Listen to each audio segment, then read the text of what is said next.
मेरा नाम बुशरा है और मैं कुछ शेयर करना चाहती हूँ आज जो मैं रोज़ फेस करती हूँ। मुझे टॉयलेट जाते समय बहुत परेशानी का सामना करना पड़ता है, ख़ास करके रात के टाइम, और इमरजेंसी हो तो और प्रॉब्लम।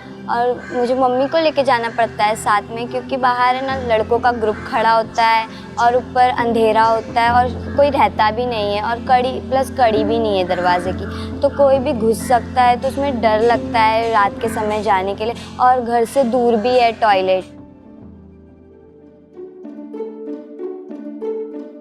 मेरा नाम रूपा है। हम 10 लड़कियां एलसी के प्रोग्राम में ज्वाइन हुए ताकि हम अपने कम्युनिटी के महिलाओं के लिए कुछ बदलाव ला सकें। चलो सारी गर्ल्स लीडर से मिलते हैं। मेरा नाम मनीषा है। मेरा नाम अंशिका है। हाय, मेरा नाम काजल यादव है। मेरा नाम ज्योति है। मेरा नाम बुशरा है। मेरा नाम रूपा है। मेरा नाम ओविया। मेरा नाम नौशीन है। हमारी फर्स्ट मीटिंग अंधेरी में हुई थी, जहां हम 9 एनजीओ की गर्ल्स मिले थे। मतलब उस मीटिंग का नाम था रूबरू। बहुत से टॉपिक पे बातें किया और एलसी वालों ने ये बोला कि आपको अपने बस्ती में क्या क्या सुधार लाने हैं वो आपके ऊपर है। तो हमने 3 टॉपिक्स चुने, जैसे कि हमें स्ट्रीट लाइट चाहिए थी और टॉयलेट पे भी था और क्लीनिनेस पे भी था, बट उन्होंने कहा कि कोई एक टॉपिक। तो हमने तय किया कि टॉयलेट के मुद्दों पर हम काम करेंगे।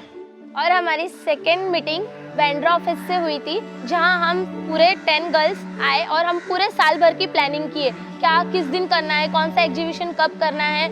उस दिन मैंने ये सीखा कि साल भर की बजटिंग कैसे करनी चाहिए।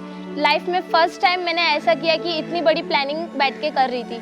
हमने बजट बनाया था कि हम सर्वे करेंगे तो हमें पेपर्स और पेन्स का पैसा लगेगा, और हम इधर उधर जाएंगे तो ट्रैवलिंग्स का पैसा लगेगा, और औरतों के साथ हम मीटिंग करेंगे तो उनको कुछ खाने के लिए देना पड़ेगा। बजट और प्लान बनाने के बाद हमने यह सीखा कि मैप्स कैसे बनाया जाता है। मेरे खुद के एरिया पे मुझे नहीं मालूम था जगह कैसे रहती है, तो मैंने मेरे दीदियों के साथ, मेंटर्स और मेरे टीम्स के साथ हम लोग गए थे, तो बहुत सारी जगह सीखे थे। हमने जो जानकारी इकट्ठा की थी उससे हमने 2 मैप बनाए। इसके बाद हमने सोचा कि लोगों से बात करना ज़रूरी है, तो हमें लगा कि हमें सर्वे करना चाहिए, लेकिन आज से पहले हमने कभी सर्वे किया ही नहीं। हमने सेशन के दौरान सीखा कि हमें सर्वे कैसे करना चाहिए। सर्वे पे हमने प्लानिंग की थी कि कैसे करेंगे क्या, और हमने गर्ल्स और आंटी से कंसल्ट लिए थे, और हमने टैब में जो हमारा सर्वे आया था उससे हम ये सब सीखे, सवाल कैसे किया जाता है। हम लोग जाते थे, नॉक करते थे, आंटी को बोलते आंटी क्या आपका 5 मिनट हमें देंगी, तो अगर वो देती थी तो हम उनसे क्वेश्चन करते थे, अगर नहीं देती थी तो कोई बात नहीं। हम लोग जब सर्वे करने जाते थे तो कुछ लड़के बहुत कमेंट्स करते थे, और आंटी लोग बोलते ये लोग क्यों बार बार आ जाते हैं, इतना सुनना पड़ता है ये लोग को, फिर भी आती है सर्वे करने। तो हम लोग बोलने वाले तो बोलते हैं हमको काम करना है। जैसे हम कोई बात किसी के पास जा रहे कि टॉयलेट के बारे में बताओ, तो वो साफ इनकार कर दे रहे थे कि उनके रिश्तेदार का टॉयलेट था, तो वो बताने से डर रहे थे कि नहीं हम नहीं बताएंगे, वो ऐसा करेंगे वैसा करेंगे, तो ज़्यादा लोग दे नहीं रहे थे। और कुछ लोग दे रहे थे, तो हम लोग को पूछ रहे थे क्या तुम लोग क्यों करते हो ये सब, इससे कुछ नहीं होएगा, कि तुमको पैसे मिलते हैं क्या। और हम बोल रहे नहीं, तो वो बोलते हैं कि फिर तुम्हारा क्या फ़ायदा है इसमें, हम लोग नहीं देंगे। फिर हम लोग उनको बताए, इंट्रोड्यूस कराए कि नहीं हम लोग टॉयलेट के ऊपर कर रहे हैं, आपके लिए अच्छा है, आपकी सेफ्टी के लिए ही, इसी के लिए हम काम कर रहे हैं इसके ऊपर। तो आखिर हमने सर्वे से क्या सीखा? हमने सर्वे से ये सीखा, हमें जानकारी मिली कि हमारे टॉयलेट में क्या क्या फैसिलिटीज़ है, लोगों को क्या क्या परेशानी होती है। जैसे कि उन्हें पैसे देने पड़ते हैं, हर मेंबर को 2 रुपये लगते हैं, और अगर फैमिली में 5-6 मेंबर हो तो दिन भर के 10-12 रुपये तो हो जाते हैं। और पैसे देने के बावजूद भी हमें सफाई नहीं मिलती है, जैसे कि टॉयलेट में दरवाजे नहीं रहते हैं, और फिर दरवाजे रहते हैं तो उसमें कड़ी नहीं रहती है, और खिड़कीज़ भी रहते हैं नीचे रहते हैं, जिसकी वजह से लड़के झाँकते हैं, और लड़कियों को रात में आना बहुत वो लगता है, क्योंकि अंधेरा भी रहता है और लड़कों का ग्रुप रहता है जिसमें छेड़छाड़ की बहुत ज़्यादा वो रहती है। तो इसलिए गर्ल्स के लिए सबसे ज़्यादा परेशानी होती है। पीरियड के टाइम उधर डस्टबिन नहीं रहता, जिस वजह से वो लोगों को बाथरूम में, यहाँ टॉयलेट में यहाँ वहाँ पैड्स रखने पड़ते हैं, जिससे कि बहुत बीमारी हो रही है। वहाँ के पानी भी क्लीन नहीं रहते हैं, उसमें पानी में कीड़े रहते हैं छोटे छोटे, इसलिए उससे भी ज़्यादा हमारी बॉडी को हार्म है। जानकारी हमें सर्वे और मैपिंग से मिल गई, लेकिन अभी कम्युनिटी को साथ में लाना था और जागरूकता बढ़ाना था। हमने प्लानिंग किया था कि हम लोग को फ़ोटो एग्जीबिशन करना है टॉयलेट के ऊपर, तो हम लोग टॉयलेट में जाके टॉयलेट की फ़ोटो लेना था। तो हमको चैलेंजेस भी आए थे कि अंकल जो ऑनर थे टॉयलेट के, तो हमने उनको बताया नहीं कि हम जा रहे हैं टॉयलेट का फ़ोटो लेने, क्योंकि अगर हम उनको बता देते तो अपना टॉयलेट का फ़ोटो हमको लेने नहीं देते।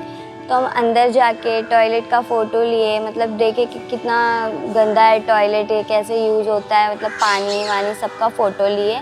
फिर उसके लिए हमको अंकल को पैसे भी देना पड़े कि हम टॉयलेट जा रहे हैं, ऐसा बोल के, झूठ बोल के मतलब गए।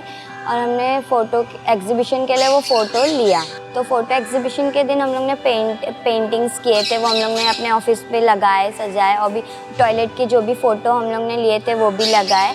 और आस पड़ोस में जाके आंटियों को बुलाया कि आंटी हमारा फ़ोटो एग्ज़िबिशन में हम टॉयलेट के ऊपर काम कर रहे हैं, मतलब हमारे कौला बंदर के लिए, तो आप अपना टाइम हमको दे सकते हो क्या 30 मिनट्स के लिए। तो आंटी भी आए, बहुत सारे लोग आए थे, जितना मतलब पता नहीं था कितने लोग आएंगे, फिर भी इतने लोग आ गए थे। आप सबको पता है कि हमारे यहाँ की टॉयलेट की स्थिति कैसी है। तो फ़ोटो एग्जीबिशन में मतलब फ़ोटो स्टिक किए थे, फिर हमने बताया देखो ये हमारे टॉयलेट की स्थिति है, और उनको तो पहले से पता ही था, फिर भी हमने बताया कि हम लोग ने नेट वेट से नहीं निकाले हैं, ये हमारे यहाँ का ही टॉयलेट है, तो हम आपको ये क्यों दिखा रहे हैं, क्योंकि हम इस पर काम कर रहे हैं और आप भी हमारा साथ दो ताकि हम इसको आगे तक लेके जाएं और इसके ऊपर कुछ काम हो। मेरा फेवरेट पार्ट इसमें सिग्नेचर कैंपेन था, बिकॉज़ मैं सोची थी कि सिग्नेचर लोग आएंगे तो बहुत टाइम लगेगा आने के लिए, तो सच में वितिन हाफ एन आवर तो बहुत लोग आए थे। उनका रिस्पांस भी बहुत अच्छा था, सभी लोग बोल रहे थे हाँ तुम लोग ने सही टॉपिक लिया, मोटिवेट किए थे हमें, तो मुझे वही पार्ट बहुत अच्छा लगा। तो बोले आप अपना सिग्नेचर देने के लिए तैयार हो, तो बोले हाँ बिल्कुल आप सही काम कर रहे हो, तो हम तो एग्री है ही, आपको सिग्नेचर दे ही देंगे। तो पर पूछे लेकिन सिग्नेचर आप क्या करोगे, तो हम बोले एमएलए कॉर्पोरेटर के पास बताएंगे, तो वो ये सब देख के उनको भी पता चले ना कि हमारे वहाँ की महिलाओं को कितना तकलीफ है टॉयलेट जाने के लिए, इसी के लिए आपका साइन चाहिए।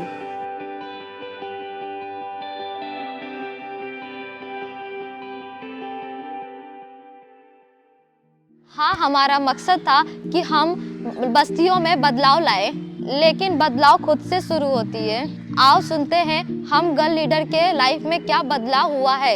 मेरे घर पे जैसे मेरे को पहले उतना मेरी वैल्यू नहीं थी, मेरी कोई सुनता नहीं था।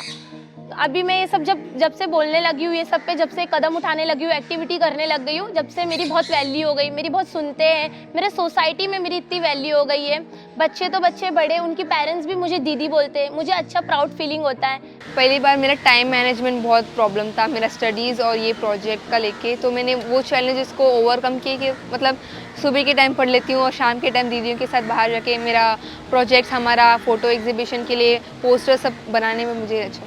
घर से बाहर निकलने थे पहले बहुत बड़ी मुश्किल काम थे, मतलब मैं बहुत मुझे डर लगता है, इनसिक्योरिटी मेरे को बहुत फील करता है, तो मैं सोचती हूँ कि बाहर जाऊँगी तो कौन क्या बोलेगा, क्या सोचेगा, तो इट वॉज बहुत ट्रॉमा था। तो मैंने गई बाहर, तो दीदियों के साथ बात करने में से अब एवरीथिंग नॉर्मल।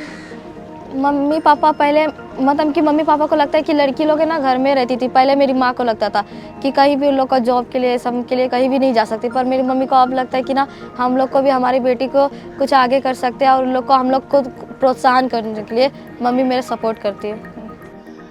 मैं ऐसे सोचती हूँ दीदी, मैं सच्ची दिल की बात बोल रही हूँ दीदी, जब से मैं ना यहाँ पे आई हूँ ना, मुझे ऐसा लगता है मैं पढ़ती हूँ लेकिन वहाँ से मेरा मकसद नहीं होगा, यहाँ से मैं कहीं ना कहीं तो पहुँच ही जाऊँगी, ऐसा सोचती हूँ।